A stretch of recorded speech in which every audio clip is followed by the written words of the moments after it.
الحمدللہ رب العالمین والصلاة والسلام علی سیدنا محمد وآلہ الطاہرین۔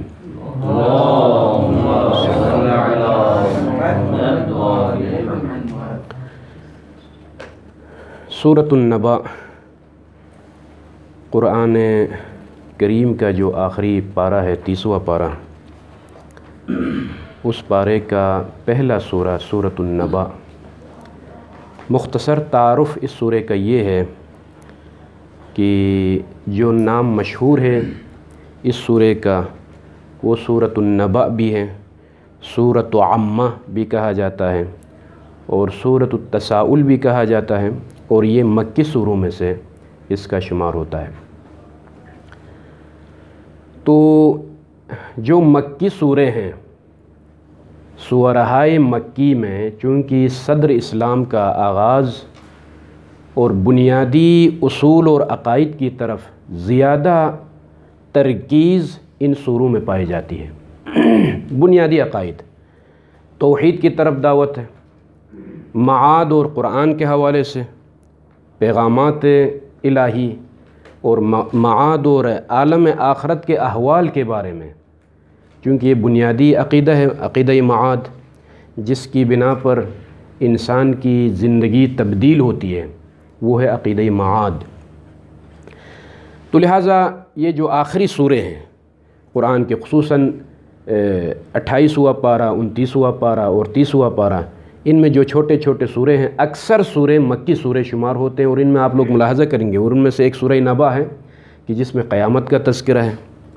اور جنت کا تذکرہ، جہنم کا تذکرہ، یہ عالم طبیعت سے ماوراء ان چیزوں کا ہمیں تذکرہ ملتا ہے، اور اس میں ہدف یہ ہے کہ اس معاشرے میں جو لوگ آشنا نہیں تھے ان معارف الہی سے، رسول اللہ نے ان اصول دین اور خاص عقیدے کی طرف اور خاص عقائد کی طرف تبلیغ کی، اور قرآن کا حکم بھی یہی رہا کہ بنیادی عقائد کی طرف لوگوں کو متوجہ کیا جائے۔ اور چونکہ اس سورے کا نام نبأ اور عامہ بھی ہے، اسی لیے پورا 30ویں پارے کا نام ہی عامہ رکھا گیا ہے اسی مناسبت سے۔ آیات کی تعداد مشہور اور صحیح قول کی بنا پر 40 آیات ہیں سورہ نبأ کی، اور یہ سورہ نبأ ان سوروں میں سے شمار ہوتا ہے کہ کتاب خصال میں یہ روایت ہمیں ملتی ہے کہ کہا گیا، سوال کرنے والے کسی صحابی نے، میں نام نہیں لینا چاہتا، یا رسول اللہ اسرع الیک الشیب، یا رسول اللہ بوڑھاپے نے جلد آپ کو گھیر لیا، جلد آپ بوڑھے ہو گئے۔ تو رسول اللہ نے جواب دیا، شیبتنی ہود والواقعہ والمرسلات وعم یتساءلون۔ مضامین اور معارف، یہاں سے اندازہ لگائیں اہمیت،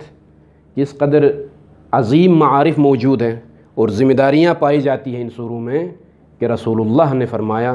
کہ ان میں جو ذمہ داریاں دی گئی مجھے، جن کی وجہ سے میں جلد بوڑھا ہو چکا ہوں، وقت سے پہلے میری داڑھی سفید ہو گئی ہے۔ تفسیر کی کتابوں میں سورہ نبأ کی فضیلت کے بارے میں، چونکہ روایات جو میں ذکر کرنے جا رہا ہوں وہ کتب تفسیر میں، جہاں پر خاص تفاسیر کا میں نام لوں گا، لیکن اجمالی طور پر کتب تفاسیر جنہوں نے تفسیر بیان کی ہے، سورہ نبأ کی فضیلت کے بارے میں ایک دو روایتیں میں بیان کروں گا۔ عن النبی صلی اللہ علیہ وآلہ من قرأ سورۃ عم یتساءلون سقاہ اللہ برد الشراب یوم القیامہ۔ مختلف تفاسیر میں یہ روایت مفسرین نے نقل کیا ہے، خصوصاً تفسیر کشاف للزمخشری میں یہ روایت رسول اللہ کی طرف منسوب ہے۔ فرمایا کہ رسول اللہ نے من قرأ سورۃ عم یتساءلون، جو کوئی تلاوت کرے، قرات کرے، سقاہ اللہ برد الشراب یوم القیامہ، قیامت کے دن جہاں پر پیاس کی شدت ہوگی، پروردگار وہاں پر ٹھنڈے اور میٹھے پانی سے اس مومن کو، اس مسلمان کو جو دائمی طور پر قرات کرتا تھا دنیا میں، اس کو سیراب کرے گا خداوند متعال۔ تو یہ فضیلت سورہ نبأ ہے۔ ایک اور حدیث جو کہ تفسیر امثل میں شیخ مکارم نے نقل کیا ہے، عن رسول اللہ من قرأها وحفظها، قرات بھی کریں ساتھ ساتھ حفظ بھی کریں، کوشش کریں کہ مثلا آج 3-4 آیتیں یا 5 آیتیں کم از کم آج کے دن ہم حفظ کریں، اگلے درس تک جو ہے وہ آیتیں ہمارے ذہن میں ہوں، پھر یہ سلسلہ جاری رہے۔ یہ 40 آیتیں ہیں، چھوٹی چھوٹی آیتیں انشاءاللہ تعالی حفظ کرنے کی بھی کوشش کریں کہ عن رسول اللہ من قرأها وحفظها كان حسابه يوم القيامة بمقدار صلاة واحدة۔ حساب و کتاب کا جو معاملہ ہے روز آخرت، اس کا کوئی تصور نہیں کر سکتا ہے، کئی سال لگیں گے حساب و کتاب کے اس صف میں،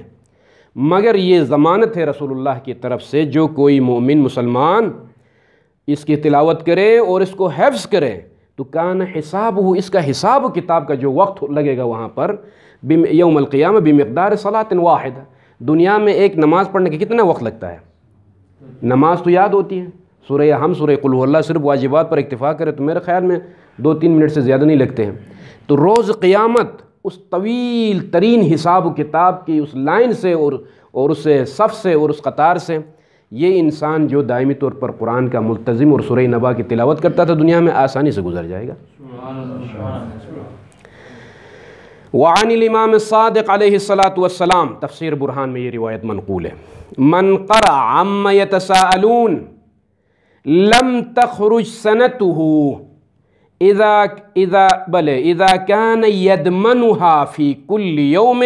حتى يزور بيت الله الحرام۔ امام صادق فرماتے ہیں کہ جو کوئی عما یتساءلون کی تلاوت کرے تو لم تخرج سنتہ، اس کا سال نہیں گزرے گا، مگر ایک شرط ہے ساتھ ساتھ، وہ یہ کہ اذا کان یدمنھا، دمن یدمن لزمہ، ہر دن روزانہ سورہ نبا کی اگر وہ تلاوت کرے تو امام کا یہ دعویٰ ہے اور امام کی طرف سے یہ بشارت ہے کہ اس کا سال ختم نہیں ہوگا مگر یہ کہ کعبہ شریف کی زیارت نصیب ہوگی۔ کسی شے کے ساتھ ملازم ہونا، دمن یدمن اذا کان یدمنھا، آپ کوئی بھی تفسیر عربی میں اٹھا کر دیکھیں یہ روایت ملے گی تو وہاں پریشان نہیں ہونا، ترجمہ یہ ہے، ٹھیک ہے نہیں؟ کسی شے کا مسئلہ نہیں کہتے، یہ عام نشہ کرنے والے افراد کے لیے بھی کہا جاتا ہے کہ جو ہے وہ دائمی طور پر اس چیز میں مبتلا رہتا ہے فلان فلان، تو یہاں پر مقصود یہ ہے کہ روزانہ اگر کوئی پابندی کے ساتھ سورہ نبا کی تلاوت کرے تو سال ختم ہونے سے پہلے کعبہ شریف کی زیارت نصیب ہوگی۔ جی ہاں، تلاوت مراد یہ صرف تلاوت، تو بہرکیف اس میں ایک بحث ہے، ٹھیک ہے کہ نہیں؟ پہلی بات یہ ہے، یہ جو جتنے بھی ایک سوال میں چھوڑ کے جا رہا ہوں کل آئندہ درس کے لیے، کہ ہر سورے کی کچھ نہ کچھ جو ہے فضیلت بیان ہوتی ہے روایات میں، اگر یہ پڑھے تو اتنا ثواب ملے گا، یہ پڑھے تو اتنا ثواب ملے گا۔ آپ ثواب الاعمال اور عقاب الاعمال دیکھیں، وہاں پر ثواب الاعمال شیخ صدوق نے کئی روایتیں ہر سورے کے بارے میں، سورہ یاسین اٹھا کر آپ دیکھیں، اور ہر سورے کے بارے میں کوئی نہ کوئی روایت ہمارے پاس ہے۔ ہدف کیا ہے؟ ایک جواب میں ذکر کروں گا اختصار کے ساتھ۔ ہدف یہ ہے کہ اس سورے میں جو اصل پیغام ہے اس پیغام کی طرف متوجہ کرنے کے لیے خدا کی طرف سے ایک پیغام ہے کہ یہ پڑھو گے تو آپ کو یہ جائزہ ملے گا، یہ انعام ملے گا، لیکن یہ انعام خود بذات ہی مقصود نہیں ہے، ٹھیک ہے ثواب ہے، لیکن اس ثواب کا ماوراء ایک پیغام پوشیدہ ہے سورے میں، اس کی طرف متوجہ کرنا مقصود ہے۔ 1 دن 2 دن 3 دن، مہینہ 2 مہینے، کسی بھی وقت انسان اس معاد کی حقیقت کی طرف، مثلا سورہ نبأ میں جنت جہنم اور قیامت کا جو تذکرہ ہے، اگر کوئی یقین حاصل کرے قیامت کے حساب و کتاب کے بارے میں اور عذاب اخروی اور احوال اخروی، قبر کی صورتحال، پل صراط، حساب و کتاب، برزخ، جس قدر ایمان قوی ہوتا جائے گا زندگی بدلتی جائے گی، اس کی روز بروز معنویت کی طرف ترقی ہوگی، حساب و کتاب میں محتاط رہے گا، معاملات میں، حقوق الناس میں، ہر لحاظ سے پابند ہوگا۔ جس کا خوف ہو قبر کے بارے میں، جی ہاں، یہ خوف کیسے پیدا ہوگا؟ ایسے بیٹھے بیٹھے تو پیدا نہیں ہوگا نا، انسان کے اندر خشیت الہی پیدا نہیں ہوگی۔ معارف کی طرف، یہ کلام متکلم کے کلام میں کوئی شک و شبہ نہیں ہے کہ کلام کرنے والا خدا ہے، اور جو مجھے بتا رہا ہے ایسی کوئی جو ہے جس طرح سے حکومتی وزراء وعدے کرتے ہیں ہم یہ کریں گے وہ کریں گے، یہ دیں گے وہ دیں گے، نہیں بھائی، اللہ وعدہ خلافی نہیں کرتا ہے، ان پر اعتقاد ہو، اور یہ اعتقاد حاصل ہوگا انسان دائمی طور پر توجہ کے ساتھ تلاوت کرے۔ تو یہ پہلا مرحلہ تھا جو فضیلت اور سورہ کا مختصر تعارف۔ دوسرے مرحلے میں یہ نقطہ ملحوظ نظر ہے کہ تفسیر طبیان جو کہ شیخ طوسی اساتین مذہب تشیع میں سے ان کا شمار ہوتا ہے، شان نزول کے بارے میں انہوں نے یہ ذکر کیا اپنی تفسیر میں کہ ان رسول اللہ کان اذا حدث قریشا فعرفہم اخبار الامم السالفہ۔ قریش کے ساتھ مکہ معظمہ میں، یہ مکی زندگی ہے رسول اللہ کی، قریش بڑے بڑے اصنام قریش، بڑے بڑے متکبر عشائر کے شیوخ اور اپنا آپ کو بہت بڑے سمجھتے تھے، ایسے لوگوں کو واعظ اور نصیحت کرتے تھے کہ امم سالفہ کے ساتھ، سابقہ امتوں کے ساتھ کیا ہوا، انہوں نے کیا جرائم انجام دیا، نتیجے میں کون سا عذاب ان پر نازل ہوا، نصیحت کرتے تھے۔ وَوَعَظَهُمْ كَانُوا يَهْزَؤُونَ بِذَلِكَ، اور یہ قریش کے بڑے مذاق اڑاتے تھے، استہزاء کرتے تھے، یہ کیا دقیانوسی باتیں سنا رہے ہیں۔ ہوتا ہے نا آج کے روشن فکر بھی، یہ میں اور آپ کے لیے بھی عبرت ہے۔ آج بھی معاشرے میں ایسے افراد پائے جاتے ہیں مسلم امتوں میں یا ملکی سطح پر یا علاقائی سطح پر، تھوڑا کچھ ان کے پاس اگر دولت آتی ہے، منصب آتا ہے تو فوراً یہ دقیانوسی باتیں سناتے ہیں، یہ فلان کرتے ہیں، یہ کرتے ہیں، وہ کرتے ہیں۔ یہ امم سالفہ کا تذکرہ ہے، امم سابقہ کا، سابقہ امتیں جو تباہ و برباد ہو گئیں جن جرائم کی وجہ سے، اگر ان کا آپ تذکرہ کریں اور عبرت بیان کریں، یار یہ جناب موسیٰ علیہ السلام کے قصے سنا رہا، فلان کے قصے سنا رہا، فلان کے قصے، استہزاء سے کام لیتے ہیں۔ یہی عادت قریش والوں کے پاس تھی، لہٰذا آج کے دور میں بھی صرف وہ قریش نہیں، ممکن ہے نسلیں بدل گئی ہیں، ٹھیک ہے کہ نہیں، زمانہ بدل گیا ہے، لیکن عادتیں اور ثقافتیں وہی پائی جاتی ہیں آج کی دنیا میں بھی۔ تو قال المشرکون، وکان رسول اللہ یحدث اصحابہ، تو جب استہزاء سے کام لیا متکبر لوگوں نے تو اللہ سبحانہ وتعالی نے فنہاہ اللہ ان یحدثہم، یا رسول اللہ، اے میرے حبیب، آپ کا مقام، آپ کی عظمت، میں یہ نہیں چاہتا کہ آپ واز کرتے رہیں اور سامنے والے مذاق اڑاتے رہیں، لہٰذا رکیے، ان قریش کے متکبر لوگوں کے ساتھ آپ بات نہ کریں۔ تو پھر رسول اللہ رک گئے۔ وَكَانَ رسول اللہ يُحَدِّثُ أَصْحَابَهُ، قریش کے بڑے متکبر لوگوں سے اعراض کیا، منہ پھیر لیا رسول اللہ نے، اور اپنے خاص مسکین اور مؤمن اور مسلمان اصحاب کے درمیان بیٹھ کر واعظ و نصیحت کرنے لگے۔ تو ایک مرتبہ قال المشرکون یا محمد ان حدیثک عجیب، آپ عجیب و غریب باتیں سناتے ہیں، انسان مرے گا، قبر میں یہ ہوگا، برزخ میں وہ ہوگا، حساب و کتاب ہوگا، جنت ہے، جہنم ہے، یہ عجیب و غریب باتیں آپ سنا رہے ہیں۔ آج کل بھی ایسے افراد ہیں، قبر میں یہ ہوگا، حساب دینا ہوگا آپ کو برزخ میں، کوئی جا کے وہاں سے آیا ہے واپس، کوئی گیا ہے وہاں سے، کسی نے دیکھ کے آیا تاکہ آپ یہ باتیں ہمیں سناتے ہیں یا نہیں؟ ایسا افراد معاشرے میں، یہ استہزاء ہے، یہ تمسخر اور مذاق اڑانا معارف دینی کے ساتھ اس کے زمرے میں آتا ہے۔ اگر کوئی تبلیغ کرے، نصیحت کرے کہ بھئی یہ ہونے والا ہے، تو کوئی وہاں جا کے جو ہے مشاہدہ کر کے واپس آیا، اس طرح کی باتیں سناتا ہے۔ ایسے کچھ افراد ہیں معاشرے میں۔ تو اس زمانے میں بھی یہی کہتے ہیں، ان حدیثک عجیب، ایک مرتبہ انہوں نے کہا کہ وَكُنَّا نَشْتَهِي أَن نَسْمَعَ كَلَامَكَ، دوبارہ تقاضا کیا کہ ہم آپ کی باتیں سننا چاہتے ہیں۔ تو رسول اللہ نے فرمایا ان ربی نہانی ان احدثکم، میں نے واعظ و نصیحت سے کام لیا اور جو ہے سابقہ امتوں کی عبرتیں میں نے بیان کی، تم لوگوں نے مذاق اڑایا، نتیجے میں میرا رب نے مجھے روکا ہے، منع کیا ہے۔ تو فانزل اللہ تعالی سبحانہ وتعالی عما یتساءلون عن النبأ العظیم الذی ہم فیہ مختلفون، رسول اللہ نے جب فرمایا کہ جو ہے نہیں ہوئی ہے اللہ کی طرف سے، تم لوگ اس چیز کا اہل نہیں ہو، تم مذاق اڑاتے ہو، تو پھر وہاں پر وہی نازل ہوئی، یہ لوگ کس چیز کے بارے میں پوچھنا چاہتے ہیں، عما یتساءلون، اور یہ سوال اور جواب کی صورت میں، جواب یہ ہے کہ عن النبأ العظیم، عن النبأ العظیم یہی جواب ہے، عما یتساءلون یہ سوال ہے، عن النبأ العظیم خود خداوند متعال دوسری آیت میں فوراً نبأ عظیم کے بارے میں پوچھتے ہیں، بتاؤں نبأ عظیم کے بارے میں، اور یہ کوئی ان کی تعریف نہیں ہے، مذمت ہے۔ یہ 5 آیتیں شروع والی قیامت کے دن کے بارے میں، معاد کے بارے میں یہ آیتیں ہیں، مضمون، مجموعی مضمون یہ ہے کہ یہ ابتدائی جو 5 آیتیں ہیں ان کے بارے میں معاد کے یقینی ہونے کے بارے میں خداوند متعال خبر دے رہا ہے، اور اس میں تنذیر کلا 2 مرتبہ تاکید کے ساتھ یہ مضمون آیات ہیں کہ یہ ایسی بات ہے کہ ان کو نہیں پوچھنا چاہیے تھا، اس قدر واضح اور روشن مسئلہ ہے، اس کے باوجود یہ لوگ سوال کرتے ہیں۔ تنبیہ ہے اس میں، ان کو زجر کلا جو کہ حرف زجر اور ردع ہے، مناسب نہیں تھا اس طرح سے سوال کرنا ان لوگوں کو، اس طرح سوال کرتے ہیں نبأ عظیم کے بارے میں۔ تو یہ مضمون آیت ہے اور شان نزول ہے۔ اب آ جائیے، عرض کیا کہ ابتدائی 5 آیات کا تعلق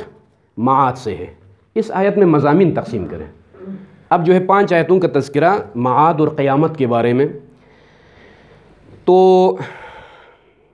پہلی بات یہ ہے کہ عما یتساءلون، ترجمہ ملاحظہ کیجیے۔ اب یہ جو ادبی بحث ہے، عن ما تھا، ادغام ہوا فلان، وہ اپنی جگہ، مگر یہ پیغام ہے کہ تساؤل سوال نہیں ہے، تساؤل ہے۔ تساؤل یعنی وہ آپس میں ایک دوسرے سے پوچھتے تھے تمسخر کے انداز میں، ٹھیک ہے کہ نہیں؟ یہ کیا باتیں سنا رہا ہے؟ بات واضح ہو رہی نا، یہ کیا باتیں سنا رہا ہے؟ معاد کے بارے میں باتیں کرتا ہے آپس میں، یہ جو تمسخر کا جو انداز اس زمانے میں مشرکین کی یہ عادت تھی۔ یہاں پر یہ نقطہ ذہن میں رکھیے، مشرکین کی طرف سے تساؤل، اور اس کو اللہ نے کس انداز میں پیش کیا؟ عما یتساءلون، استفہامیہ انداز میں نا، کس چیز سے یہ لوگ سوال کرتے ہیں، آپس میں ایک دوسرے سے پوچھتے ہیں، استفہام کے انداز میں، عما یتساءلون، یہ سوال ہے، اور خود خدا جواب دے رہا عن النبأ العظیم۔ یہاں پر علامہ کی یہ عبارت سنیے، التساؤل من المشرکین والاخبار عنہ فی صورت الاستفہام۔ پہلے صورت استفہام میں سوال اٹھایا خدا نے، پھر فوراً جواب دیا کہ عن النبأ العظیم۔ یہ اس بات کی طرف اشارہ ہے کہ سوال بڑا حقیرانہ سوال ہے، یہ جو آپس میں تساؤل سے کام لیتے ہیں نا، یہ بہت حقیر اور پست تساؤل ہے، اس لیے کہ جواب انتہائی واضح اور شفاف ہے، اور اس قدر ظاہر جواب ہے اس کا کہ ما کان ینبغی مع ھذا الظہور ان یتساءلون عنہ۔ اس قدر واضح جواب ہونے کے باوجود آپس میں ایک دوسرے سے سوال کرنا، یہ محمد کس کے بارے میں ہمیں خبر دے رہا ہے، یہ یتیم عبداللہ کس چیز کے بارے میں ہمیں بتا رہا ہے، آپس میں یہ تساؤل کرنا، یہ استفہام کے انداز میں سوال اٹھانا اللہ کا، اور فوراً جواب دینا سوال کی حقارت کی طرف اشارہ ہے۔ اس طریقے سے تساؤل کی حقیر ہونے کی طرف اشارہ ہے، یہ علامہ کا۔ اب آ جائیے، تساؤل سوال سے ہے، یہاں یہ نقطہ اخلاقی میں ذکر کرتا چلوں کہ جب بھی سوال حقیقت کو سمجھنے کے لیے ہو، یا آپس میں سوال و جواب کا جو سلسلہ ہوتا ہے وہ حقیقت کے ادراک کی خاطر ہو، تو ھذا سؤال حسن، ممدوح ہے، قابل تعریف ہے۔ سوال اٹھانا، سوال کرنا ایک دوسرے سے، یہ قابل ممدوح ہے، قابل مدح ہے۔ مگر اگر سوال الجھنے کے لیے ہو، تذبذب میں ڈالنے کے لیے، شک میں ڈالنے کے لیے، ایک دوسرے سے اس طرح سے سوال کریں، جی جو انداز تھا مشرکین کا کیا انداز تھا کہ کیا باتیں بتا رہے ہیں محمد ابن عبداللہ، کیا باتیں بتا رہے ہیں، قیامت برپا ہوگی، ہڈیاں گل سڑ کے ختم ہو جائیں گی، وہ دوبارہ زندہ ہو جائیں گے، یہ کون سی باتیں ہیں؟ اس طریقے سے سوال اٹھانا، غیر کو شک میں ڈالنا، تذبذب میں ڈالنا، الجھانا دوسروں کو، یہ قابل مذمت ہے اسلام میں، تعلیمات اہل البیت میں بھی قابل مذمت ہے۔ اور دلیل کے طور پر کلمات قصار سے یہ میں کلمہ نقل کر رہا ہوں، قال علی علیہ الصلاۃ والسلام لسائل سألہ عن معضلۃ عن مشکلۃ۔ آج کے معاشرے میں آپ دیکھتے ہیں کچھ لوگ ایسے ہیں جو پابند شریعت نہیں ہے، ملتزم نہیں ہے دین کے بارے میں، لیکن مولوی کو پھنسانا ہے، مولانا کو پھنسانا ہے۔ بھائی آج ایسا سوال اٹھائیں گے کہ جو ہے مولوی پھنس جائے۔ ایسے مریض ذہن کے حامل افراد معاشرے میں موجود ہیں۔ اس طرح کے افراد آج کے دور میں نہیں، امیر کائنات علی بن ابی طالب کے دور میں بھی تھے، مولا کو پھنسانے کی کوشش کرتے تھے۔ تو جب سائل نے سوال کیا تو مولا نے چونکہ علم لدنی کا مالک ہستی پہچان گئے کہ جو ہے بندے کا ہدف کیا ہے۔ تو سائل نے جب سوال اٹھایا مشکل کے بارے میں، مولا نے فوراً جواب دیا، سل تفقہا ولا تسأل تعنتا، سمجھنے کے لیے سوال کرو، الجھنے کے لیے سوال نہیں کرو۔ ٹھیک ہے نا، سل تفقہا ولا تسأل تعنتا، کیوں؟ فإن الجاہل المتعلم شبیہ بالعالم، کلمات قصار کا کلمہ ہے۔ وہ جاہل انسان، وہ مسکین انسان جو حوزے سے دور ہے، علمی مراکز سے دور ہے، علماء کی ہم نشینی اس کو نصیب نہیں ہوئی ہے، مزدور انسان ہے، مسکین ہے، فقیر ہے، لیکن جب کبھی رسائی ہوتی ہے مولانا کے پاس یا کسی علم مرکز میں جب اس کو زیارت نصیب ہوتی ہے تو علماء سے کوئی مسئلہ شریف پوچھتا ہے، کوئی تفسیر، کوئی اخلاقی باتیں، یہ جاہل المتعلم جو سیکھنے کے لیے سوال کرتا ہے، شبیہ بالعالم، عالم کے مانند ہے، اس کی فضیلت عالم کی فضیلت ہے۔ لیکن وَإِنَّ الْعَالِمَ الْمُتَعَصِّفَ شَبِيهٌ بِالْجَاهِلِ الْمُتَعَنِّتِ، مگر وہ عالم جو کچھ نہ کچھ سمجھتا ہے لیکن دوسروں کو الجھانے کے لیے، پھنسانے کے لیے سوالات اٹھاتا ہے، یہ جاہل سے بھی بدتر ہے، جاہل متعنت ہے۔ وہ جاہل جو الجھتا رہتا ہے لوگوں کے ساتھ، اس کے مانند ہے یہ عالم جو کچھ سمجھتا ہے مگر جو ہے دوسروں کو پھنسانے کی کوشش کرتا ہے۔ خوب، یہ سوال جو عَمَّ يَتَسَاءَلُونَ، سوال میں یہ نقطہ ملحوظ نظر ہو کہ سوال کا انداز ہمارا کسی کا مذاق اڑانا نہ ہو اور کسی کو پھنسانا نہ ہو، ٹھیک ہے کہ نہیں؟ ہاں یہ الگ بات ہے کہ استاد شاگرد کا یا امتحان کا نظام ہوتا ہے، اس میں بھی ہدف الجھانا نہیں ہے کسی کو، بلکہ دوسرے کے ملاک کو تشخیص دینا، مستوی علمی کو تشخیص دینا، تاکہ اس کے مطابق ایک نظام چلے، ایک ادارے کا نظام چلتا ہے، وہ اس سے قطع نظر یہ باتیں ہیں۔ باقی اصل مطلب تھوڑا بہت کچھ آتا ہے انسان کو اور فوراً اعتراض اٹھائے پھنسانے کے لیے، الجھانے کے لیے، یہ ممدوح نہیں ہے بلکہ قابل مذمت ہے۔ اس کے بعد اب آ جائیے، سوال کس کے بارے میں ہوا؟ عَمَّ يَتَسَاءَلُونَ، سوال کس کے بارے میں یہ لوگ کرتے تھے اور آپس میں ایک دوسرے سے سوال کس چیز کے بارے میں کرتے تھے؟ دو احتمالات یہاں پر ہیں۔ پہلا احتمال یہ ہے کہ خود معبود کے بارے میں، جس کی پرستش کی طرف عبداللہ کا یتیم جو دعوت دے رہا ہے ہمیں، اس معبود کے بارے میں بھی آپس میں ممکن ہے تساؤل ہو، یہ احتمال بھی ہے۔ لیکن جو احتمال قوی یہ ہے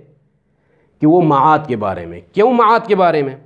کیونکہ معاد کا جو مسئلہ تھا اس زمانے میں لوگوں کو تذبذب اور شک میں ڈالنے کے لیے بہترین راستہ انہوں نے معاد پر اشکال اٹھایا، چونکہ معقول باتیں نظر نہیں آ رہی تھیں۔ یہ ہڈیاں جو ختم ہوگی گل سڑ کے، یہ دوبارہ خداوند متعال ان کو زندہ کرے گا، سوال جواب ہوگا، جزا و عقاب، جنت جہنم، یہ معاملات چونکہ مادی چیزیں نہیں تھیں تو مشرکین مکہ نے اس سوال کے اوپر ہاتھ رکھا اور کہا کہ یہ محمد اس طرح کی باتیں جو کہ کسی کو نہیں سمجھ آتی ہیں، یہ کہاں سے یہ باتیں لے کر آیا ہے؟ لہٰذا اس چیز سے فائدہ اٹھانے کی انہوں نے کوشش کی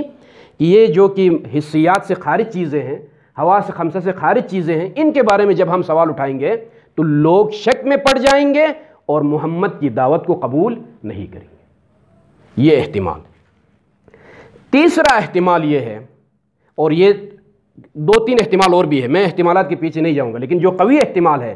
عَمَّ يَتَسَاءَلُونَ یوم القیامہ، یوم الجزاء، یوم العقاب، ٹھیک ہے کہ نہیں؟ اور آیات کا مضمون آپ دیکھیے، بعد میں آیتوں کا آخر تک ملاحظہ کریں، قیامت کا تذکرہ ہے۔ آیات کا ظہور اور سیاق سے یہ اندازہ ہوتا ہے کہ جس کے بارے میں یہ لوگ سوال کرتے تھے یا تساؤل سے کام لیتے تھے وہ یوم قیامت ہے۔ مگر تیسرا احتمال یہ ہے کہ عَمَّ يَتَسَاءَلُونَ ولایت علی ابن ابی طالب، یہ روایات کی روشنی میں